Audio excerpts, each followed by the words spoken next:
Ici, il n'y a pas d'applaudissements, c'est les sourires qui comptent, leurs yeux. On voit des parents très angoissés dans des situations particulièrement difficiles. Et pourtant, eux aussi nous applaudissent. Pas forcément avec leurs mains, mais il y a 1000 manières pour applaudir. Je pense sincèrement que dans cet hôpital, on est plus applaudi que dans n'importe quel cirque. Henri Dess, la grande star des tout-petits, jongle avec les mots et chante comme les enfants parlent.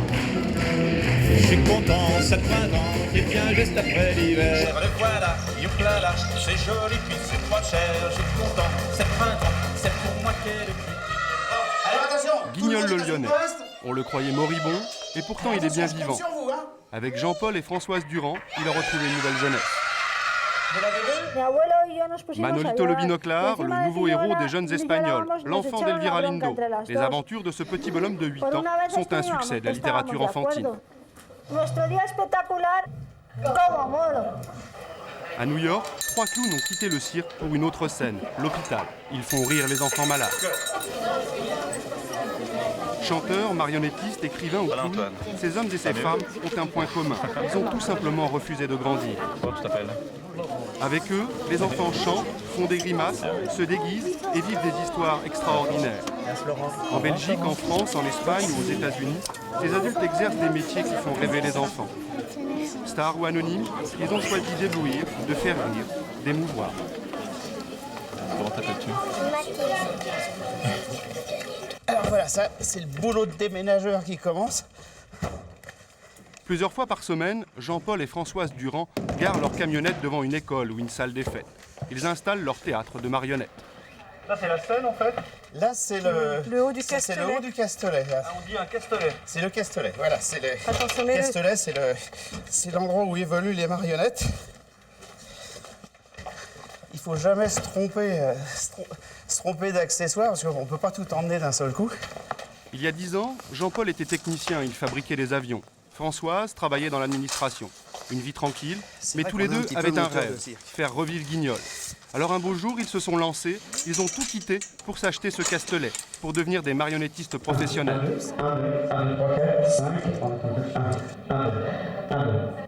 On peut tout raconter avec ces marionnettes? On peut tout raconter, oui, sauf sauf la violence. Parce qu'on en voit largement assez.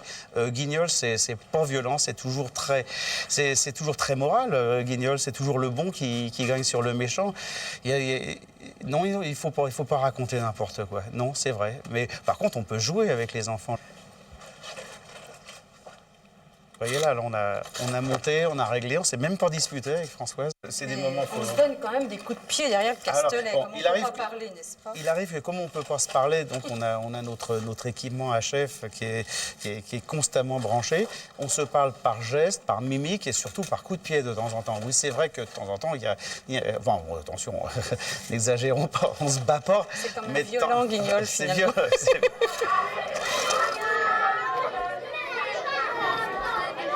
Aujourd'hui, le petit théâtre des Durand est installé dans une salle municipale au milieu de la Beauce, à 1h30 de Paris.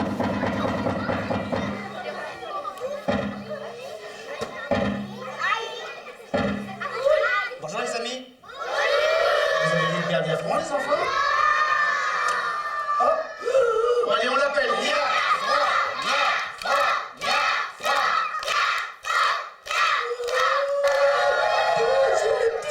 Bonjour mon Père Diafron. Voilà. Dis donc, le gâteau de Madelon a été volé et d'après le signalement donné par les enfants, j'ai pensé à toi, tout simplement. Ah, ben dis donc, merci les petits amis. C'est pas Diafron? Michael, Tim et Caroline vont bientôt rentrer sur scène. Une infirmière les informe sur l'état de santé de leurs futurs spectateurs. Dans la chambre 433, nous avons une petite fille qui souffre d'un grave problème sanguin. Elle est arrivée ici en crise, ça fait 3 semaines qu'elle est avec nous. Aujourd'hui, ça va beaucoup mieux. On vient de lui enlever sa perfusion. Elle a 4 ans, je crois. Cet entretien est important car si un enfant sort d'une opération et qu'on a dû pratiquer les points de suture, il faut absolument éviter qu'il rie. Alors nous faisons notre sketch en fonction de ça. Car nous faut pas le faire rire. Caroline, Tim et Michael sont des clowns professionnels. Ils forment la troupe de la Grosse Pomme. Il y a 10 ans, ils ont été les premiers à visiter les hôpitaux. Une fois par semaine, ils dressent leur chapiteau au 3e étage de l'hôpital Montefiore, dans le Bronx, la banlieue est de New York. Can you get the other one? See you later, alligator. Okay. Remember, see you later. 4 rubber chickens take away 2 rubber chickens. Dans ce service pédiatrique, les enfants sont âgés de quelques jours à 16 ans. Ils sont hospitalisés pour une simple rougeole ou pour une tumeur au cerveau. Sauf avis médical contraire, tous seront visités par les 3 clowns.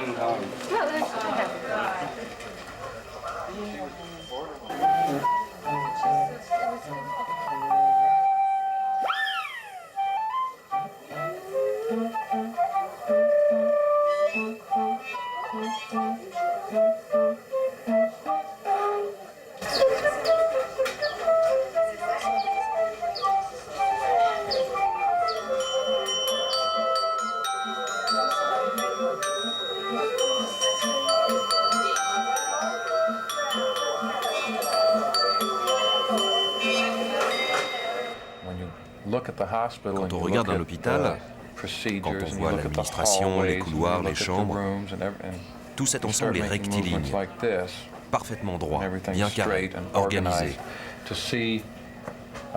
Et le simple fait de voir un clown dans cet environnement, c'est merveilleusement incongru. Alors, d'une certaine manière, on n'a pas besoin d'en faire trop. Pour nous, c'est simple. Il nous suffit de marcher dans les couloirs, de dire bonjour aux gens, pour poser cette image de l'hôpital où tout est stérile, sans saveur.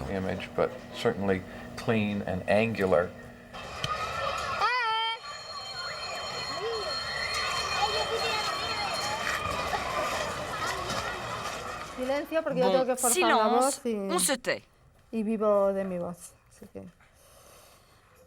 Hier matin, quand je me suis regardée dans le miroir de ma mère avec mon nouveau maillot de bain, je me suis dit « Waouh, j'en jette un max !»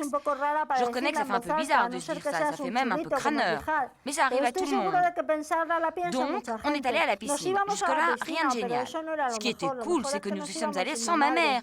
Car il faut te dire que moi, j'aime pas ça quand elle me tartine de crème toutes les 5 minutes, ou quand elle me fait attendre les 2 heures nécessaires à la digestion, et qu'elle m'oblige à m'habiller avec elle dans le vestiaire des filles, histoire que je sois toujours à côté d'elle. Imagine-toi un peu dans le vestiaire des filles. Je peux te dire que ça file un drôle de coup. Tu te retrouves dans une situation interdite aux mineurs de moins de 18 ans. Les filles se mettent toutes nues et toi t'es là. Et en plus ça les gêne parce que tu regardes là où il faut, ou plutôt là où il ne faut pas. L'année dernière, il y en a même une qui m'a dit « Hé gamin, regarde un peu ailleurs. Qu'est-ce que tu veux que j'y fasse, je te jure ?» Heureusement, cette fois-ci, c'est mon grand-père qui était avec moi. Et tu peux me croire, il aimerait bien y aller dans le vestiaire des filles.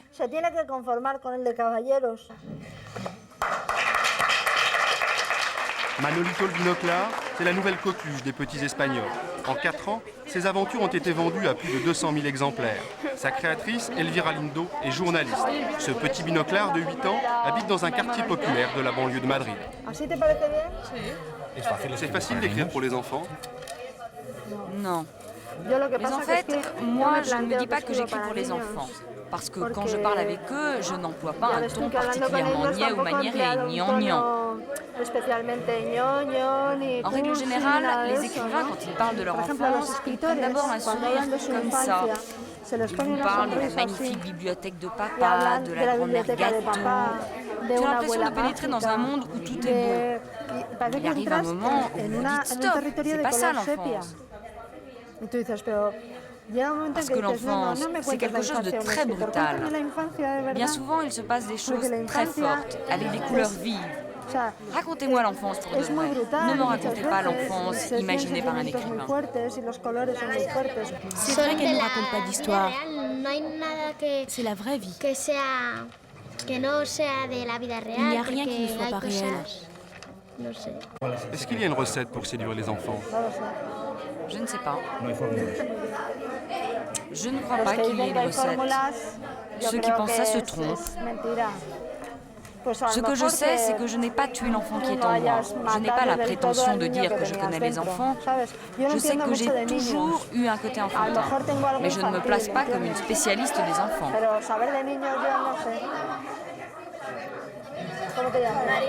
María. ¿Y esta quién es, María? ¿Es el tío?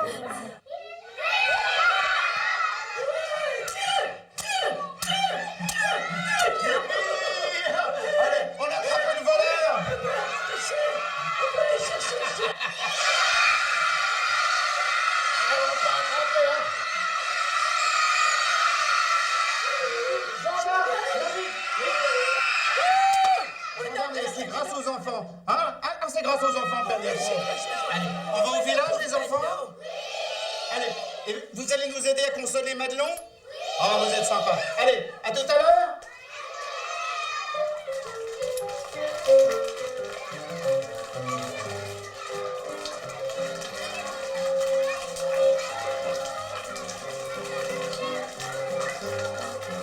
Vous voulez voir des gueules de près? Vous savez toujours compter jusqu'à 3? Alors attention. 1, 2 et 3. Bah alors, qu'est-ce qui vous arrive? Vous avez perdu votre langue? Bah alors, qui est Guignol? C'est qui, lui? Guignol, c'est une... Bon, vous voulez apprendre à manipuler une marionnette à gaine? Allez, regardez, on met les mains comme ça, on est prêt, on bouge que le pouce. Après, les 3 autres doigts, on peut même faire bravo. Et donc, si je bouge l'index, je bouge la tête de Guignol. Ça veut dire qu'on sait faire vivre une marionnette, on sait la manipuler. Eh ben, vous avez tout compris. On l'appelle le Père Niafron. Mais qu'est-ce que c'est que ça?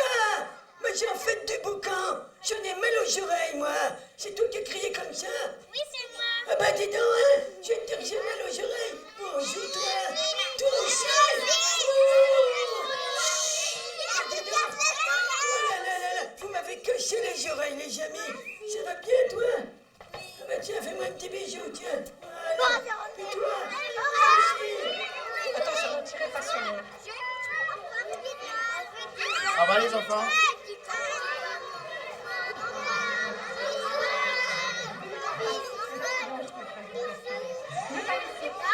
Ce sont des histoires simples et c'est ce que demandent les enfants. Il ne faut pas chercher trop compliqué. Voilà, c'est souvent le premier spectacle vu par les enfants. On a un rôle à jouer quand même parce qu'on doit donner envie aux enfants de revenir un jour dans une salle de spectacle. Voilà, tout simplement. Voilà, les enfants, on va vous faire un gros bisou. Au revoir. Merci à toute l'équipe de l'école. Merci d'être venus nous voir.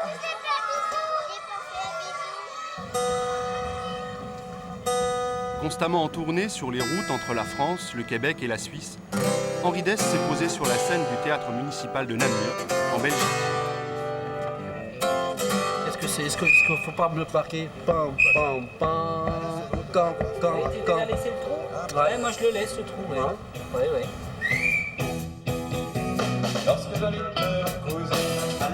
Ce Suisse déchaîne les foules enfantines. Les tout petits retiennent et adorent ses chansons. Il fait partie de leur monde.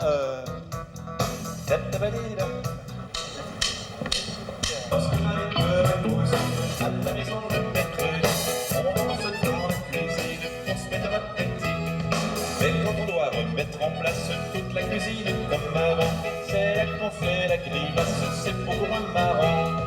Dans la danse du ballet, dans la danse du ballet, on est les plus mauvais. Dans la danse du ballet, dans la danse du ballet, on est les plus mauvais. Sinon, ça fait vraiment trop de différence dans le style. Vous faites une différence entre chanter pour les adultes et chanter pour les enfants? Je veux dire, il n'y a aucune différence entre... Pour moi, il n'y a aucune différence. L'enfant a droit à autant de respect que n'importe quel autre public. On peut se dire, bah, de toute façon, il ne va pas comprendre, il ne va rien entendre, alors on fait n'importe quoi, on écrit mal, on fait des musiques qui ne sont pas des musiques, on fait des arrangements qui ne sont pas des arrangements, on fait des enregistrements qui ne sont pas des enregistrements, puis tout part en autre boudin. Je veux dire, moi, je suis complètement respectueux de ce public-là, et c'est pareil pour moi, ça ne change rien. Hein. Pour voir Henri Dess, on se déplace en famille. Ce soir, il va jouer devant plus de 600 personnes. 2, 3, Enfants, parents et grands-parents, tous sont sous le charme, subjugués par des chansons qu'ils connaissent par cœur et qui racontent les choses toutes simples de tous les jours. un petit peu de fond de teint. T'entends? Ça. Je chante tout par cœur. T'entends ça? Suprême reconnaissance, en Europe, 6 écoles portent déjà le nom d'Henri Dess. Ami des enfants, Henri Dess est incontournable pour les parents. 350 000 disques, 80 000 vidéos sont vendus par an. Oui, de toute façon, ils ont les cassettes et tout. Il faut de toute façon se farcir la stéréo et tout, l'ambiance à la maison. Donc l'ambiance à la maison, l'ambiance au concert, ça change un petit peu. Pourquoi celui-là et pas un autre? Il faut que ce soit un discours qui soit adapté et accessible à l'enfant et non pas un discours agressif comme on peut avoir dans certaines superproductions à l'américaine, à la japonaise, si vous voyez ce que je veux dire.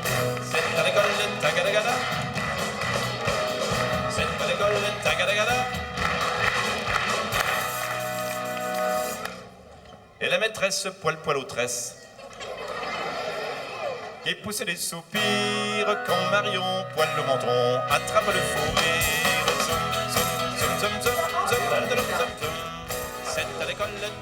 Au 3e étage d'un immeuble de Madrid, l'atelier d'Emilio Urberuaga. Un peu comme un grand môme, Emilio adore les histoires dont on lui confie l'illustration. C'est le papa de Manolito. Elvira Lindo l'a créé, Emilio lui a donné la vie en lui dessinant un visage et un corps.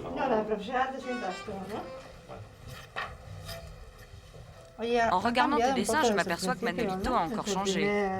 Depuis le premier livre, bien sûr. Je l'aime, ce petit bonhomme. Alors je le transforme. En fait, il me rappelle énormément un copain d'enfance qui est devenu pâtissier. Moi, Manolito, j'adore quand tu lui dessines un maillot de bain. Tu vois le grand-père de Manolito, il est comme le mien avec le même béret. Ah, alors c'est toi ici avec ton grand-père et l'écharpe qui te tombe sur le nez. Manolito est une véritable personnalité. Une petite personne. Souvent, je l'ai décrit avec de mauvais sentiments. Par exemple, je lui ai donné la vengeance, la jalousie. Tout ça parce que je veux qu'il soit réellement un petit homme. Et les vraies personnes sont comme ça, avec leurs qualités et leurs défauts. Je crois que les enfants peuvent réellement s'identifier à lui. Il leur ressemble. Parce qu'il ne fait pas constamment de bonnes choses, il en fait aussi de mauvaises. Et moi aussi, il me ressemble. Vous savez, les Américains font toujours des films avec des effets visuels extraordinaires, où tout est beau. Ils pensent que c'est ainsi qu'on séduit les enfants. Mais c'est faux. Je crois que les enfants veulent des choses de qualité. Ils n'aiment pas les choses creuses. Moi, je pense qu'il est impératif de donner un contenu à ce qu'on leur donne. Ah, vous êtes un spécialiste des orteils? Non, je suis spécialiste du nez rouge. Moi, ce sont les oreilles, ma spécialité. Moi, il me reste la gorge. Nez, gorge, oreille, à tous les trois. Vous savez, il y a un gosse qui va bientôt arriver. Il devra fêter son anniversaire à l'hôpital. Je ne crois pas que vous le connaissiez. Mais j'ai pensé que ce serait bien si vous pouviez passer le voir pour son anniversaire.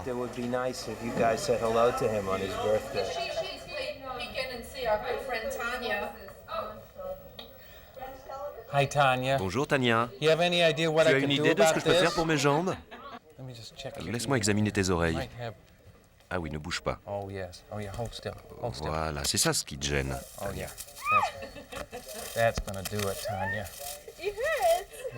Voilà, on s'en est débarrassé.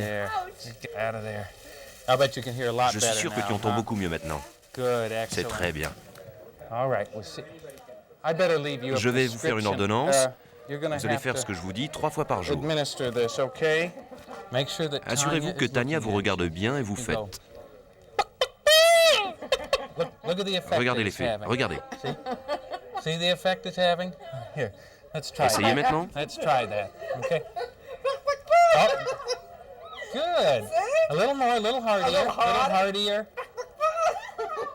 Regardez l'effet.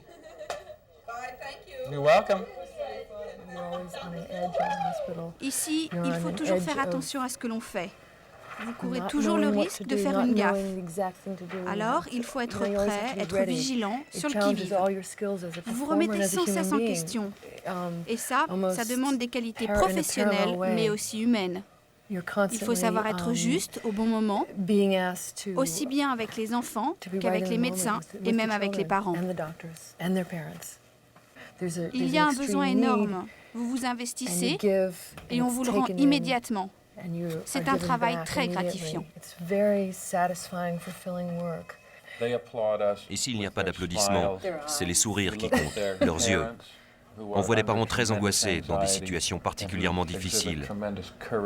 Et pourtant, eux aussi nous applaudissent. Pas forcément avec leurs mains, mais il y a 1000 manières pour applaudir. Je pense sincèrement que dans cet hôpital, on est plus applaudi que dans n'importe quel cirque.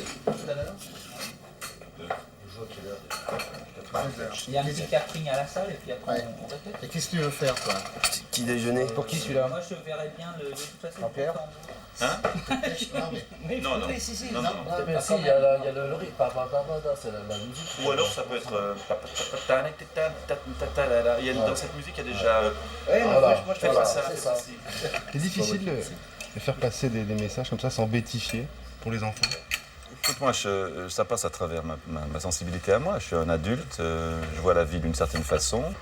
Je ne m'abaisse pas à leur parler comme à des débiles mentaux. Je veux dire, c'est des adultes, c'est des personnalités. Un enfant, c'est une petite personne. Puis je leur parle comme je vous parle, la même chose.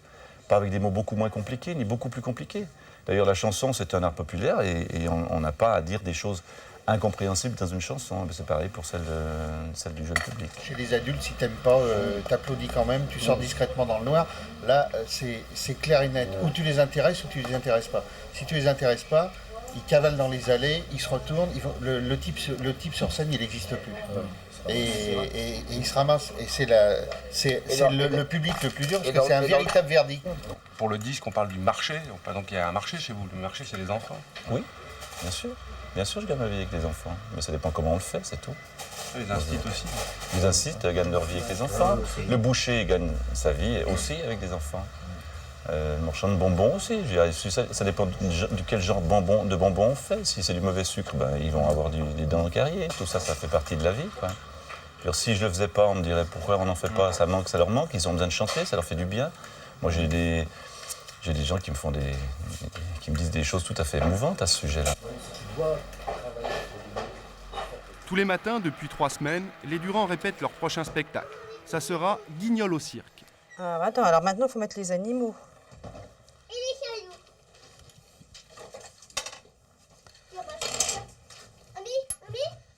La reine, tu l'as sortie? Non. Sors le roi et la reine. Et la sorcière. Comment vous jugez qu'un spectacle est bon ou mauvais? Alors, un spectacle, il est bon ou il est mauvais, on peut le juger la première fois qu'on le joue. Parce que si on n'a pas les enfants, c'est très difficile de savoir justement. C'est pour ça que les répétitions, pour nous, c'est très dur. Quand on n'a pas les enfants, on n'a pas de spectateurs. Et on a la chance d'avoir notre ménagère de moins de 50 ans qui teste nos spectacles. C'est notre petite fille. Et quand ça lui plaît à elle, on a de bonnes chances que ça plaise aux autres enfants. Je crois que c'est un bon test. Alors, de toute façon, tu ne peux pas te tromper, c'est marqué au-dessus de la porte. Oh bah c'est malin. Tu sais bien que je sais pas lire. Oh, mais c'est vrai que j'oubliais. Tu sais pas lire. Bon, vous savez lire, les enfants? Oui. Voilà. Alors, vous allez aider Niafron à trouver la porte de Grison. Oh, mais c'est un cochon. Oh, bah ça suffit, hein. Mais éclaboussez tout mon beau tablier de dimanche. Allez, au revoir, Rosette. Pour écrire des spectacles pour enfants, ça veut dire qu'il faut rester soi-même un gamin? Ah oui. Ah, dans l'âme, oui. Moi, je suis gamine tout à fait dans l'âme. D'ailleurs, j'adore le spectacle et je réagis encore comme un enfant. Et des fois, je me dis, oh, quand même, à ton âge. Et puis après, je me dis, après tout, c'est pas grave. On a tous ça. On a tous un peu ça, sauf que la vie vous l'extire pas à toute vitesse pour que vous soyez un peu efficace, un peu utile. Enfin, hein. Si on dit, si un banquier dit à son patron, à son directeur, excusez-moi, je suis un peu naïf, moi, j'ai une part d'enfance chez moi, je dis, attendez, il y a des gars plus efficaces que vous, allez voir ailleurs, hein, faites du macramé, hein, ou je sais pas, quelque chose comme ça. C'est vrai que cette part d'enfance, c'est difficile de la garder dans certains métiers, et nous, on peut se la garder, quoi. Avec ses enfants, on apprend à vivre au présent et on essaie d'oublier ce qui a pu se passer avant. Et on ne veut pas savoir ce que l'avenir peut leur réserver. On ne pense qu'au présent et nous voulons vivre à fond ce moment-là.